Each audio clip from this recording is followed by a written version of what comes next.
You're listening to The Gulf Stream, the official podcast of the Harte Research Institute for Gulf of Mexico Studies at Texas A&M University, Corpus Christi. All right, well, I'm Mike Wetz, and I'm the chair for Coastal Ecosystem Processes at the Harte Research Institute for Gulf of Mexico Studies at Texas A&M University, Corpus Christi. I'm today's guest host, and as you guys will find out, I have no idea what I'm doing. So I think we'll see how this goes. I'm pretty excited about it, though. I want to welcome everyone to this second episode of Season 2 of the Gulf Stream podcast. So today's discussion is going to focus on Vibrio, which for beachgoers and anglers, it's commonly referred to as quote-unquote flesh-eating bacteria. Vibrio infections are relatively rare, but can be quite devastating when someone gets it. So here at the Institute, we've been conducting research on Vibrio to better understand when and where the risk is highest. And more recently, we've started an outreach campaign to try and get useful information out to the public to increase awareness about Vibrio. So today we're joined by two guests to help us understand Vibrio and what anglers should want to know about it to reduce their risks. Our guests are Dr. James Mobley, who is the medical director for the Healthy South Texas program of Texas A&M University, and Shane Bonnot, who's an avid angler and advocacy director for the Coastal Conservation Association. So welcome to you both. I really appreciate you all taking the time to be here, and let's see what kind of information we can get out there to inform the public and anglers about Vibrio. So I wanted to start off to see if you both could introduce yourselves and just tell us about your background, maybe a little bit about your career trajectory, what you do in your current job, and any outdoor hobbies that you have that are of relevance to our topic today. So maybe we'll start with you, Shane, and Sure. Yeah. Well, first of all, thanks for having me. I appreciate this opportunity to join you on the podcast on your inaugural host. Probably the only one after this. Well, happy to do it, man. This is real neat, and a subject that actually is personal to me a little bit. But my name's Shane Bonnot. I work for CCA, and I'm the Advocacy Director. So I do a lot of fisheries policy, and I'm on the water a fair amount, not as much as I used to be or desire to be as a father of three and busy with kids' lives. But, I have the opportunity to speak to anglers quite a bit. And this, like I said, this subject is a little, I'm fond of it because a good portion of my master's thesis was with Vibrio vulnificus and nice. Oysters. So we can talk about that later if you'd like. But again, happy to be here, happy to have this conversation with Dr. Mobley and yourself, and look forward to it. Yeah. Awesome. Well, thank you for being here, and I had no idea you did work. No with Vibrio, surprise. So this is going to be a nice addition to this podcast. Yeah. Excellent. Dr. Mobley. I'm Jamie Mobley, and I'm a family doctor, been in practice in Portland, Texas since 1981.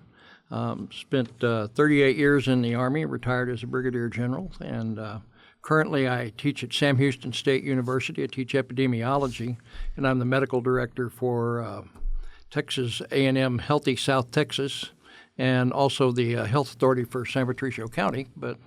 And in my spare time, I do podcasts and whatnot.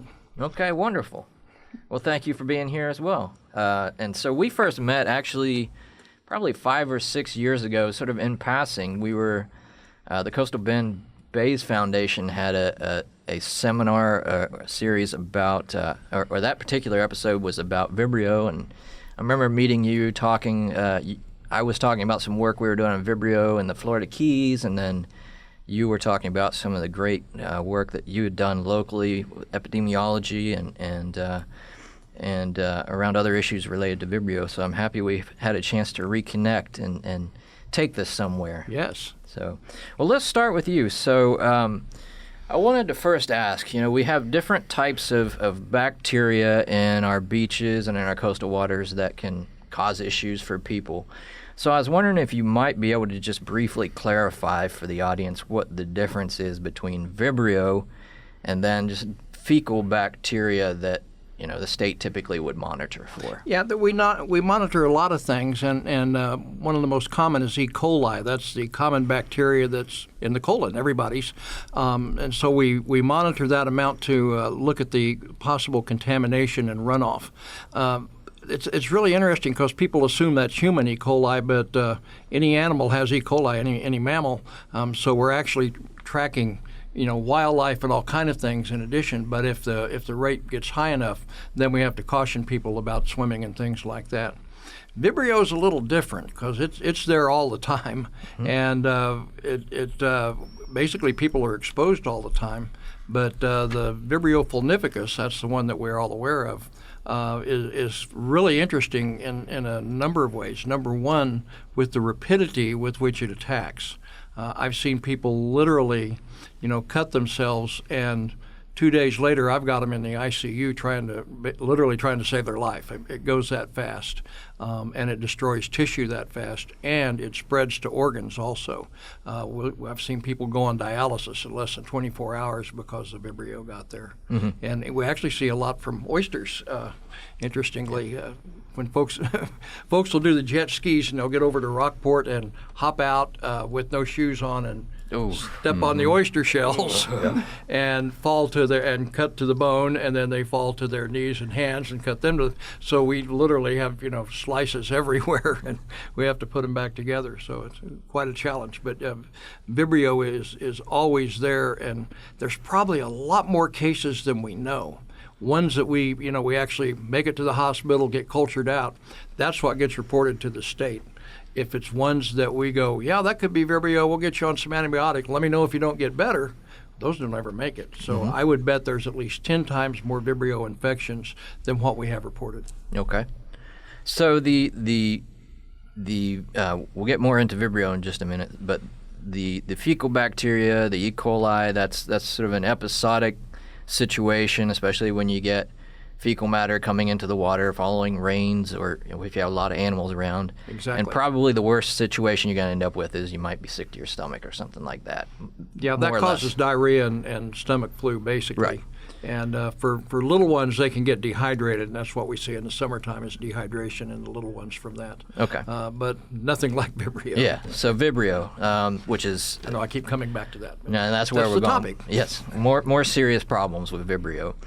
So tell me a little bit about your interest in Vibrio-related issues. I'm assuming this is because of just patients that you've worked with over the years and seen and have treated, or how did you get involved with Vibrio? Yeah, basically it was treating Vibrio in the hospital where we actually got cultures and we could do it. Then I started seeing things that looked like that because Vibrio, it has kind of a classic look. The skin sort of turns dark red and then brown and then black. And when I started seeing that in the office, then I go, okay, this is probably Vibrio, even though we don't have a diagnosis yet. And as the health authority for San Patricio County, it's also my job to kind of monitor that because, we had the only hospital there on Aransas Pass till it got destroyed by the hurricane. And we would see the folks coming in there with jellyfish stings and all kind of things. So, we'd come across it there. So that was my main concern. Okay. So you've been working on Vibrio for about how long, do you want to say? 40 years. 40 years. Give or take a little. Yeah.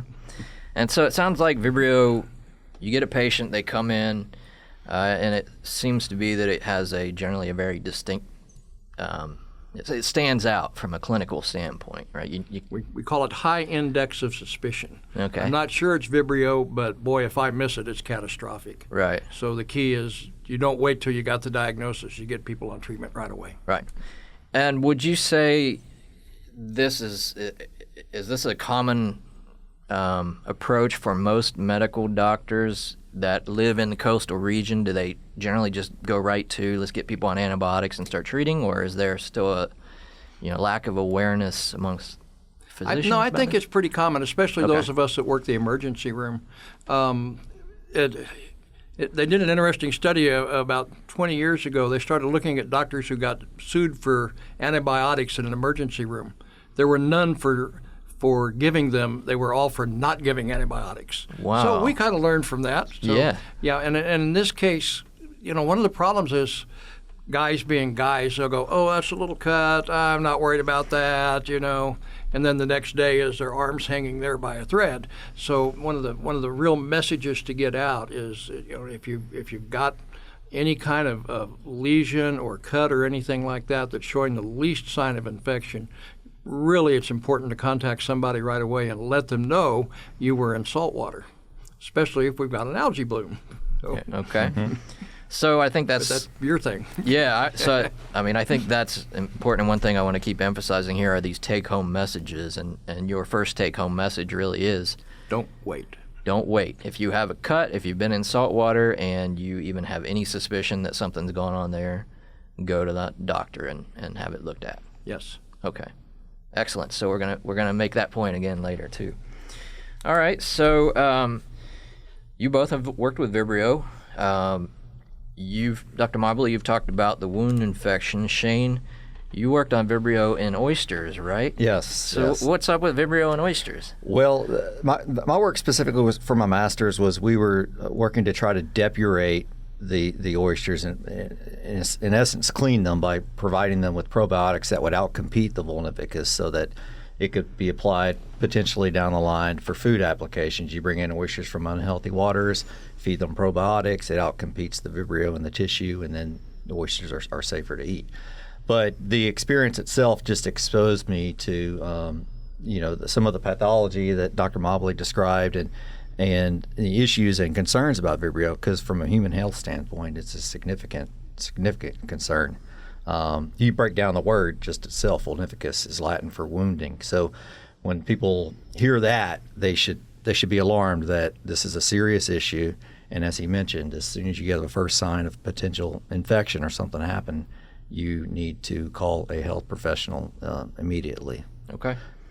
So in oysters, they're shellfish, filter feeders. They're just naturally sucking up Vibrio from the environment. Does it then grow in them and accumulate? It's ubiquitous in the environment. If you cultured bay water, about 8% of the cultures would be composed of Vibrio. Of all the heterotrophic bacteria that may grow on a culture, about 8% of that would be Vibrio. So it's out there naturally, and I mean it flourishes in temperatures between 50 and 86, 90 degrees Fahrenheit. So it has a wide range of temperatures, a wide range of salinities that it can tolerate. But it is more prolific during the summer months when it is warmer.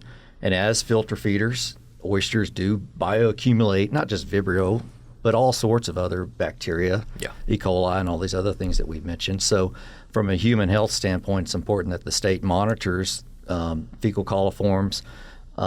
Unfortunately, they don't monitor Vibrio, but I mean, those are sometimes good indicators that, hey, there's a lot of bacteria in the water. We need to be careful about how we're treating our wounds, how we're consuming raw seafood and things of that matter. Mm-hmm. So. Okay. So Vibrio infection via the oral routes. In other words, you eat an oyster. What are you going to experience if it becomes a problem? Either of you can answer that.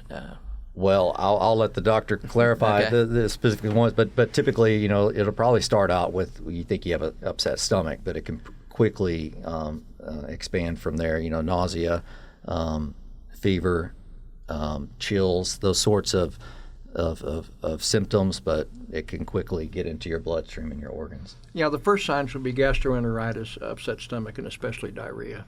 It gets really interesting if somebody has like an ulcer, which would be an open wound. Of course, an ulcer is an open wound on the inside of the stomach.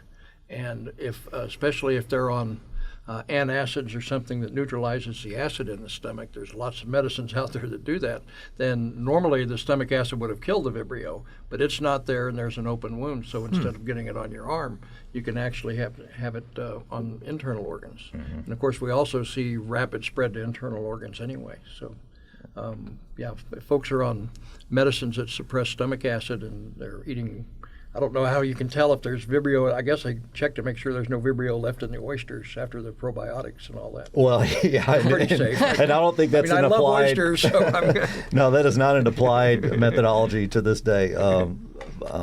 But it's if you're consuming raw seafood and you have underlying health conditions such as a stomach ulcer, or if you're not able to metabolize iron, if you have a lot of free iron in your bloodstream, we can talk about that later, but Vibrio thrives off, it loves iron. It's required to have iron to live. And so when you have high iron content in the environment, it's going to proliferate as well. Yeah. Well, so I'll get to that later, because that's interesting because, a lot of our studies have focused on the role of Saharan dust in terms of fueling Vibrio in the environment, and one of the key ingredients of that dust when it gets deposited is a lot of iron that gets dumped in the ocean water.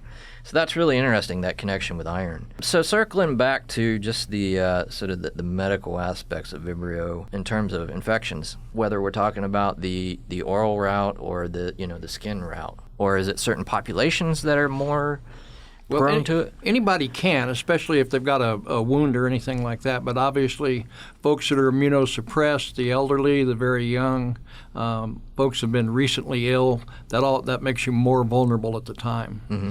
But it literally can be anybody, because that's just a really aggressive bacteria. Yeah. And if you have a liver disease, liver cirrhosis or stuff like Absolutely. that, where you can't metabolize iron properly, then you're more susceptible. Okay. Yeah, and this is a common theme that I've been hearing lately from just folks that we've talked to in the community is, I guess traditionally people say, well, it's mostly immunocompromised, but more and more we hear, hey, my friend, Joe, whoever, perfectly healthy and he lost an arm or whatever. So it seems like maybe the risk is higher, but pretty much anybody can.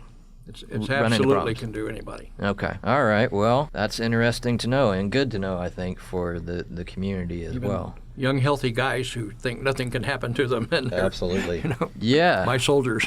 Well, I have a story, related to that. Tell me. And, two. One actually, a lady that was not immunocompromised outside of a fish hatchery in Lake Jackson, CCA Texas. She tripped and fell in front of the facility on concrete and contracted Vibrio vulnificus from that incident. Now, it's possible she had cut herself and then went inside and did the touch tank or something, but from that open wound, otherwise healthy individual lady got Vibrio vulnificus from just a trip and a fall and a scratch on concrete in front of a marine hatchery. Mm-hmm.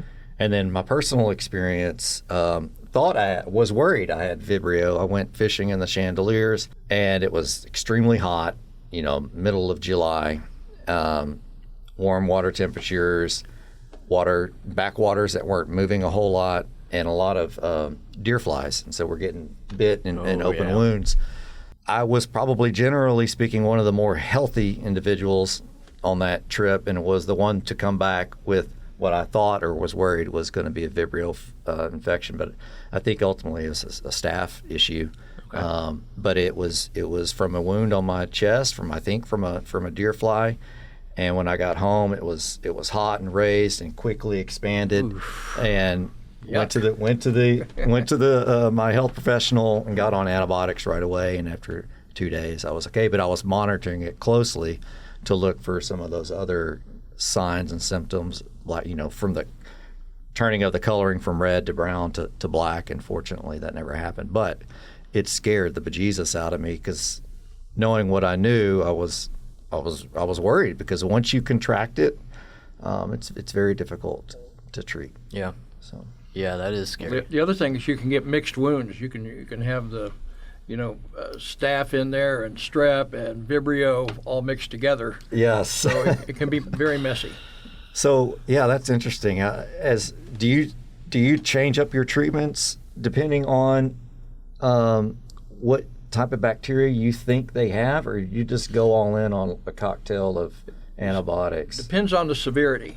If somebody's what we call toxic, they're running high fever, they're really ill, then we're going to throw everything we got at them and wait for the cultures. But you can't wait for the cultures. That's the thing. If I got a little spot there, something like that, I'll make a guess as whether it's staph, or if it's starting to look Vibrio-ish, then it's slightly different. But we got some great antibiotics out there that work very well. And they're old and cheap. That's pretty rare these days. My dad will sometimes just pop a doxycycling after he fishes. Is that right? Just as he's a veterinarian, so he has access to some of these things.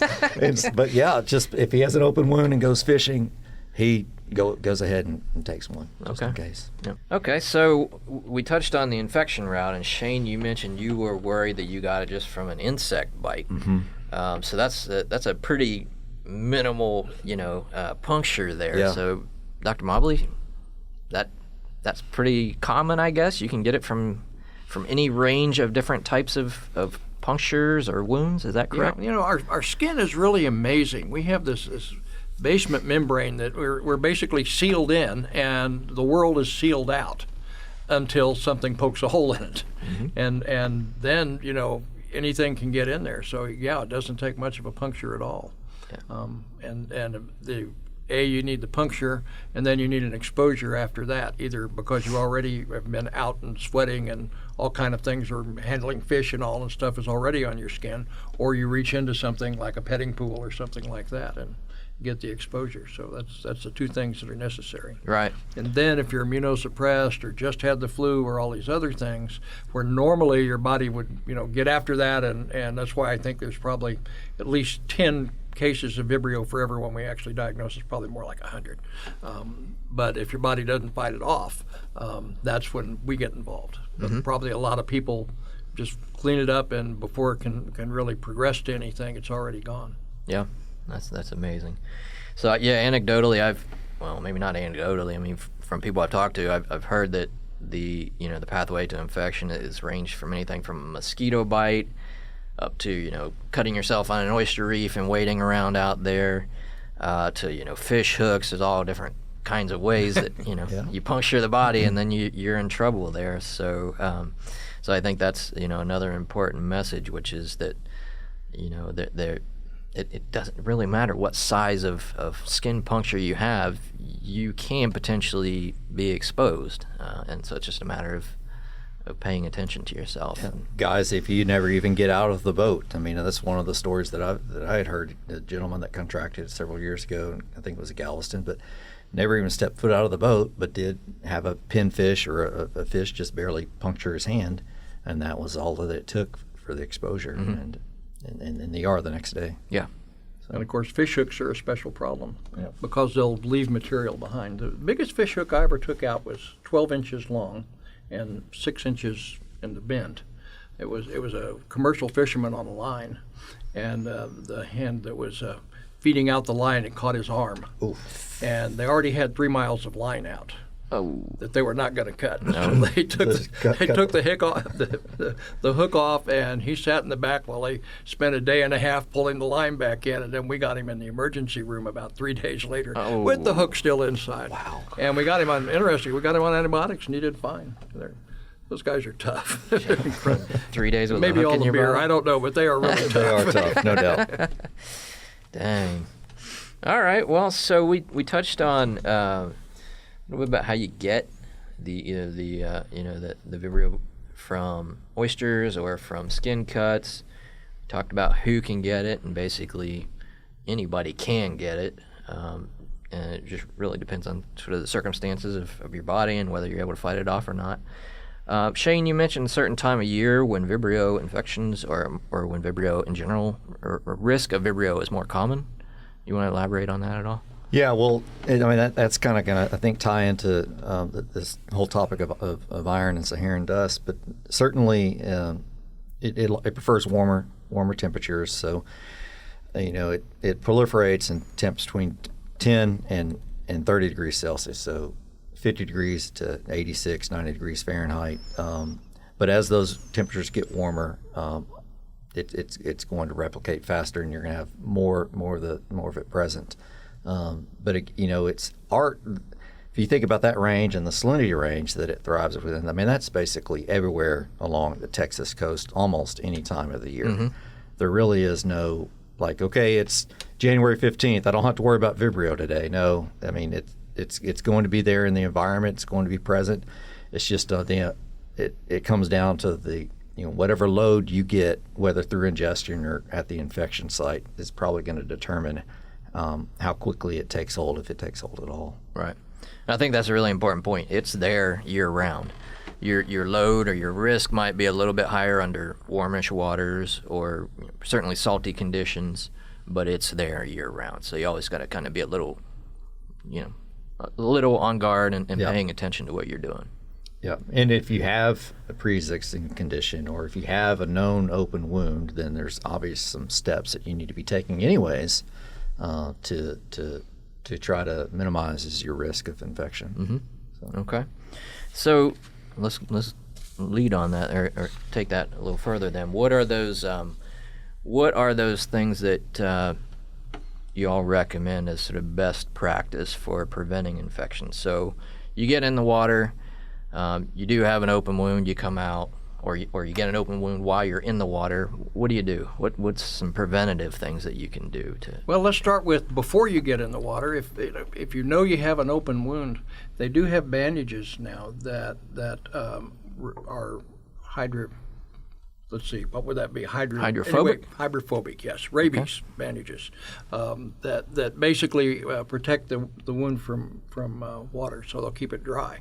So if you know you've got a wound or something that's at risk there, you can find those. I found them at all the all the drugstores and major stores. They're not all that expensive. So that's the first thing is I'd recommend protect yourself if you know you have any open wounds.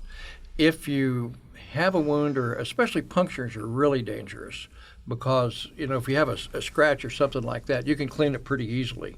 Punctures, they carry material down into the base of the wound, and it's hard to get out, and it's that foreign material that's really dangerous. Mm-hmm. So the whole key is to try and get that out.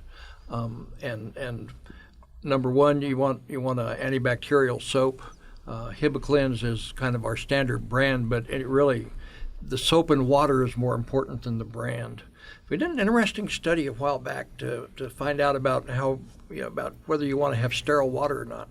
And they took people with lacerations and just held them under the sink, and another half that we put sterile water. They actually had fewer infections just with using tap water because you use a whole lot more of it. And the key is to get that foreign material out of there. That's counterintuitive, isn't it? Yeah. Because we're all careful with sterile water and all that. Just stick it under the sink, and then we sutured it up and did the usual thing. Mm-hmm. So the key is to clear that and get any foreign material out, anything like that, and then apply any kind of ointment. Doesn't make a lot of difference. Go ahead and cover it up and keep it dry then until you get out of the danger of exposure to Vibrio. So the key is just, get rid of that foreign material, soap and water. And if you don't know what Hippoc Cleanse is, you just, you look for like a Smurf blue or light blue bottle with white lettering, Hippoc Cleanse, HIBICL. And then look right next to it, and you'll see the house brand that's the same thing for half the price. Chlorhexamine gluconate, I think, is the chemical. Quaternary ammonium compound. Thank you. Okay. So take-home message there, it sounds like if you're on the water, if you're on a boat, whatever, carry a little bottle of soap and antibacterial ointment. Does that make sense? I mean, is that right? Yeah. And some extra bottles of water. Extra bottles of water, okay. I've never tried beer. I don't know how that works. Don't recommend it. I recommend water. And when you think you flushed enough, do it again. Yes, I remember absolutely. that from a wilderness first aid class. That was one of the things they drilled home. Flush, flush, flush, flush. When you think you did it enough, do it again. Twice as much. Doesn't matter if it's warm or cold water, just whatever water you got. I mean, as long as it's fresh water, I guess. Yeah, warm's probably a little, a teeny bit better than cold, but okay. I'm not sure. I've never seen any work on that, so I'm not sure it is. Okay. But we're more just we're talking potable water, not like of course lake water. Yes, absolutely. Okay. Yes. So thanks for clarifying. Although if you got a moving stream, it's probably safe to do. That's a good point. If it's just sitting there stagnant, we say there is no infection without stasis, meaning if you got a moving stream, it's pretty good. If it just sits there, it's going to get infected. So. That's true. Yeah. Okay. But again, have a little bottle of soap, Hippoc Cleanse or something like similar product, and then maybe antibacterial ointment with you. And you ought to have water anyway. So. And water, yeah. Lots of water. Okay. All right. I think that's all excellent advice, and hopefully somebody listening will decide I'm going to go out and buy some Hippoc Cleanse. Yeah, it should just be a part of your first aid kit. If you have a boat, it's just something that you have just a part of your routine, and just make that part of your daily routine. If you have a wound, prepare it before you go fishing. When you get done, clean it up, and you'll probably take care of most of your problems by doing those simple things. All right, I think that's great advice. Okay, so we've talked about what people should do if they have a wound. And so let's take it a step further. Let's assume somebody's been infected now, and they're at home 6 hours, 12 hours after the water, and they're sitting there, and all of a sudden something's changing where they had the wound, something doesn't look right, what do we need to be doing here? Where do we Get to the go? emergency room, honestly. Or if your doctor's open at midnight, then get to there. But you know, they need to get in there, get a look at it, figure out what the most likely cause is, and go ahead and get antibiotics started.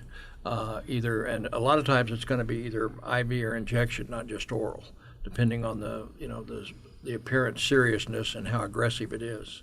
Again, because I've just seen these go into sepsis in less than 24 hours. So it's not the time to go, I think I'll check that again in the morning. Yeah, and the patient kind of knows. Tuesday. They know it's getting, most of the time, don't they have an idea that it's getting? They'll agree to it. You know, it's like, I'm tough. That can't be, you know.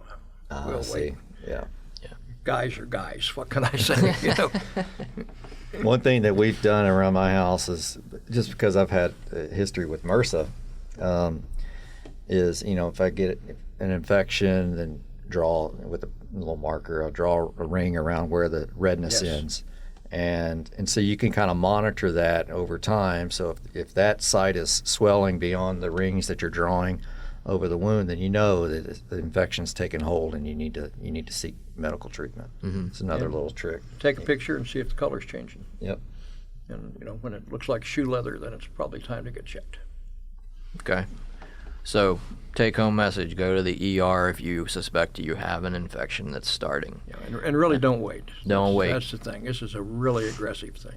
So tell me again, how rapidly can this progress, Dr. Mobley? What have you seen? I have seen it go from wound to sepsis, meaning ICU, IV antibiotics in 24 hours. 24 hours, that's amazing. That fast. Mm-hmm. Yes, it was a 43-year-old, apparently completely healthy. And I think we finally got him off dialysis a few months later. Wow. But I was just stunned that, you know, I met him one night and I come back the next day and looking at the lab and go, yikes, you know, what happened to his kidneys? He left them behind in the ocean, apparently. Oof. Mm. So I think that's, that is, again, we're dealing with something that is relatively rare, but when you get it, it's devastating. Exactly. So take it seriously. Much easier to treat early than it is late. Mm-hmm. Get to the ER if you suspect you have something. Absolutely. Yeah. Okay. All right. You know, from what you said, if you know your doctor well, you might talk to him and say, hey, I'm out there on, you know, all the time. Perhaps you could give me, some antibiotics. I promise I won't use them, you know, unless I really think I need them. And, of course, that goes against everything that doctors tell you. It's also probably a pretty good idea. Yeah. Okay. All right. We may have to erase that part. I'm not sure. The AMA may be after me. I'll take the hit for it. Okay. Okay. So what are we missing here about Vibrio, about the pathology of it, just what we need to get out there to people? What have I not covered yet before we move on? My advice is you don't have to be scared of it, but respect it, I guess would be the way to put it. And the other thing, I guess, is to be aware of the Saharan dust, because I kind of keep an eye on that to gauge the risk. Okay.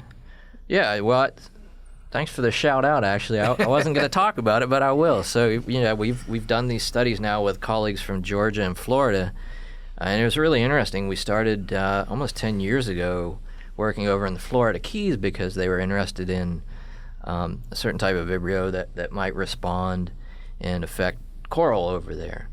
And so we were doing all these studies, and sure enough, you would see within 24 hours of that Saharan dust being deposited in the Keys, the Vibrio populations would just go through the roof. And it was really amazing how rapidly they responded to whatever it is that's in that dust. And so then we were kind of wondering, okay, well, that's the Florida Keys. The water's clean. There's not a lot of nutrients for the Vibrio to grow, so that dust is obviously going to be like a Christmas present for the Vibrio. But what happens over here, where we've got a lot more nutrients and stuff in the water already? But we did these studies a couple years ago where we sampled in Oso Bay and then out at the beach and in some of the canals out there, and sure enough, you still see the same thing. As soon as that dust comes in, the Vibrio population just kind of spike, and they'll stay elevated for a day or two, and then they'll start to go back down as that dust lets up. But it really is interesting, though. It appears that when you get these dust events, and it seems like that's when your risk might be kind of going up there for at least a temporary period. So, you never really think about those connections between stuff that's coming from Africa and then what's happening in our local waters. But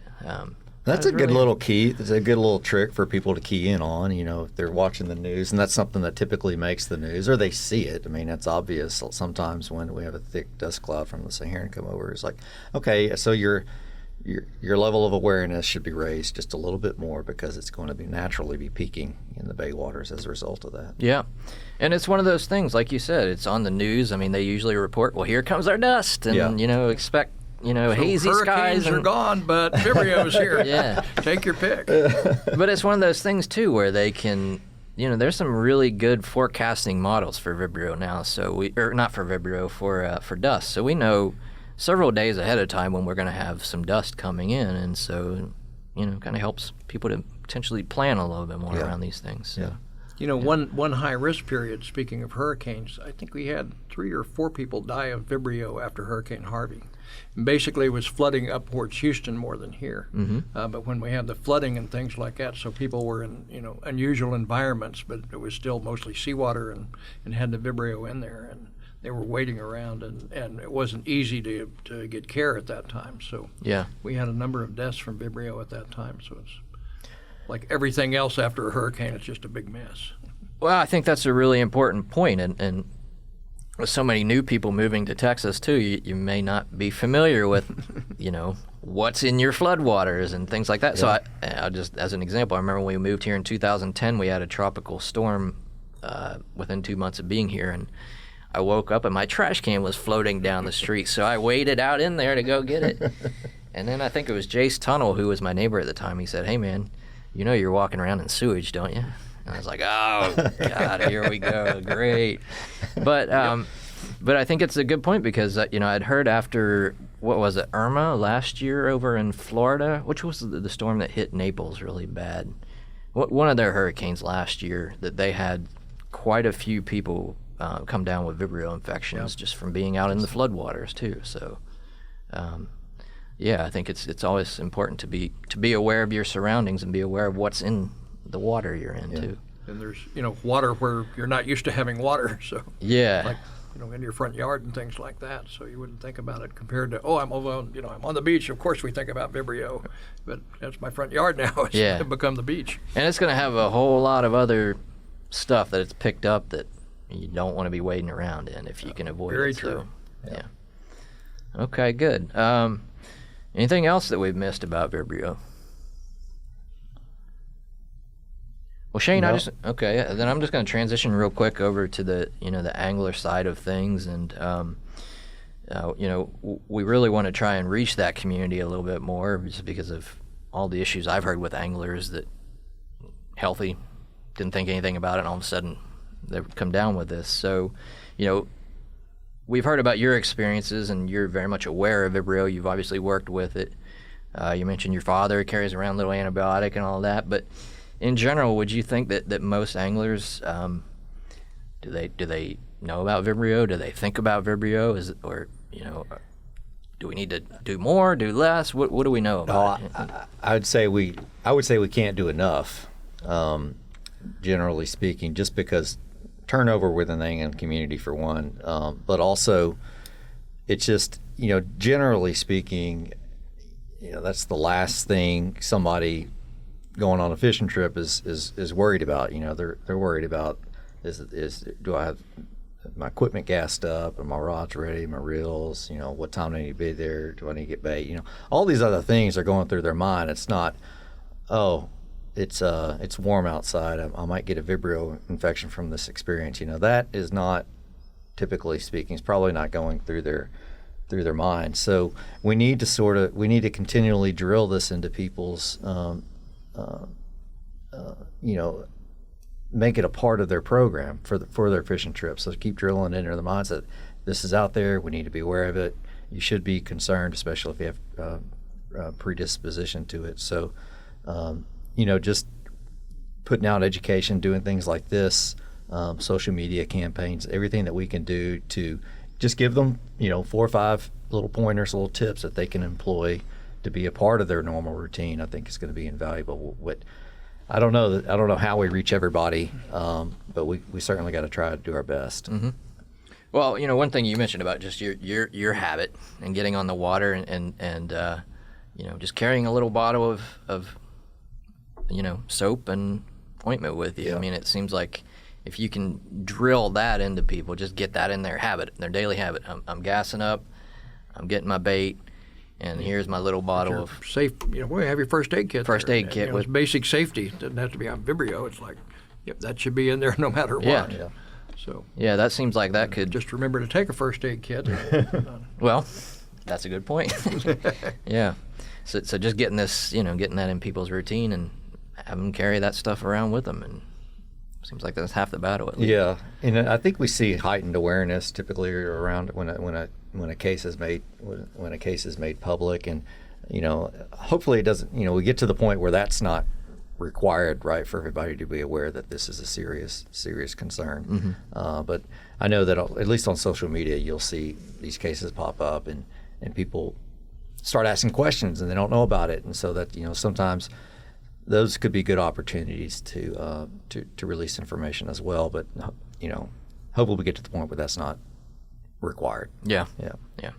And we're using the resources of Texas A&M, our Healthy South Texas, which does 27 South Texas counties, and pretty much any event we hold now, we'll hand out that one pager and make a brief announcement about it and things like that. So not just anglers, but try to get a diffusion into the entire area. Yeah, that's great.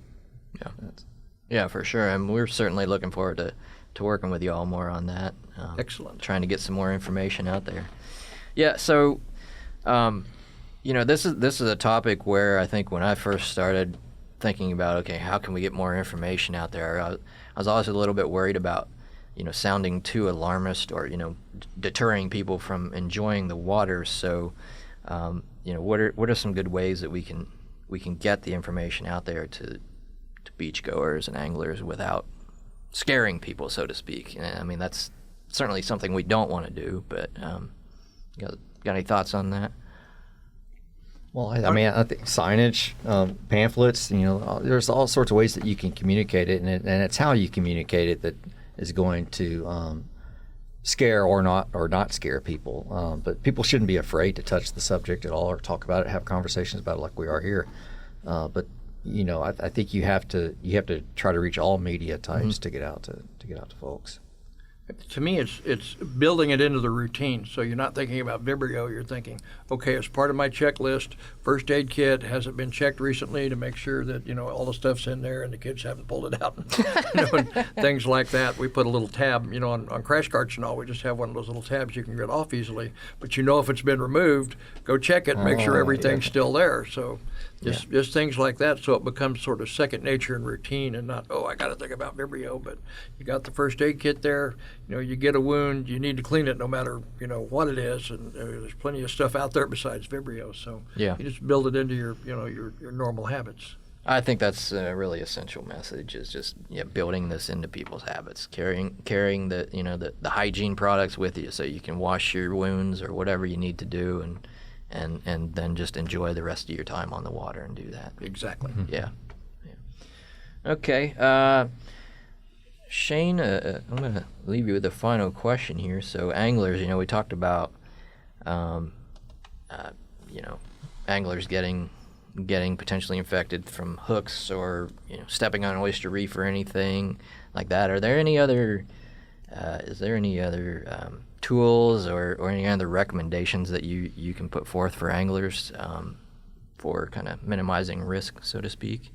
Like, how common is it to wear gloves, for example, when you're fishing? It's not, right? Well, it's becoming more common, just because some of the gloves you see out there are lightweight and breathable, but they don't always necessarily stop puncture wounds from occurring. I mean, if you fall on an oyster reef, it could probably really easily slice through those. But no, I think we get back to the point of just building it into your habits and into your normal daily fishing regime. And so I think it's about mindset, and it's about trying to instill that mindset into the angling community, not just them, but anybody that's going to have some level of exposure. Until we get that, then we'll have to keep having these sort of conversations and keep the education campaign going. Okay. There's a special case that we used to call them hardheads. I don't know if that's still what we call them. It has the spine that comes up. That's it. Yep. And so many people, you reach down and they're coming in with that spine stuck in their hand. And boy, I've removed probably 300 or 400 of those over. But obviously, knowing how to do that correctly is really important. So. Yeah. Pinfish are real bad about punctures too. If you fish with bait and fish with pinfish, those are really bad about punctures. And so, like Dr. Mobley said, anytime you get a puncture like that, you're potentially driving something deep into your tissue. You need to clean it. You clean it thoroughly. Yeah, not specific to lethality, but just in general, specific to infections of Vibrio vulnificus. There have been a number of studies that have come out in recent years from different parts of the globe, including in the Gulf, looking at infection rates. And of course, that data in a lot of cases ends 3, 4, 5 years ago, but at least for the last decade, there's been a fairly sharp increase in a lot of places of Vibrio infections. And part of that is just linked to the changing environment. So your waters are getting warmer in a lot of places. That seasonal window for Vibrio is expanding. So it seems to be in many locations becoming more common. And so I think that's why it's also important to get the information out there about it, just so people are aware and just have it kind of in the back of their mind what to do and what to look for. So I think we've reached the end, but I just wanted to leave folks again with some take-home messages, and we've hit on a few of these. Do you guys want to drop any of your favorite recommendations or what you want to leave listeners with? I'll let Dr. Mobley take this one. Okay, that's if there's fine. anything left, I'll pick it up. Number one, have a standard routine. Part of that would be if you have an open wound to start with, go ahead and get a bandage over it that is watertight, and make sure your first aid kit's up to date. That should be just a basic routine anytime you get in the car or do anything else. If you have a puncture or wound, clean it with soap and water, and then clean it again with soap and water, and then go ahead and cover it up and protect it. And if it seems to be getting infected, if it's a saltwater related or exposure, if it looks like there's any problem at all, I would go ahead and get it checked. This is not one to wait on. Give it a day or two. If it's not better, this is not that way. Immediately take care of it. Get it taken care of. Yeah. If there's warmth to it, when you can feel, Yes. if you touch it and you feel warmth to it, warmer than the rest of your skin, then you have an infection taking place, and you should seek help immediately. Mm-hmm. Warmth, swelling, pain, and tenderness, yes. Perfect. I think we should leave it at that, because that is, I think, the essential messages that we want to get out there for people. Yeah. So thank you both for all of the insight that you've provided. Dr. Mobley, Shane, I really appreciate your time here, and hopefully we reach some people out there and maybe prevent a few infections down the line. So I hope so. definitely appreciate you all being here. Thank you. Thank you very much. You're welcome. Thank Pleasure. you. Thank you. Thanks for listening. If you enjoyed this episode, consider contributing to a greater Gulf by visiting harteresearch.org. That's HARTE research.org.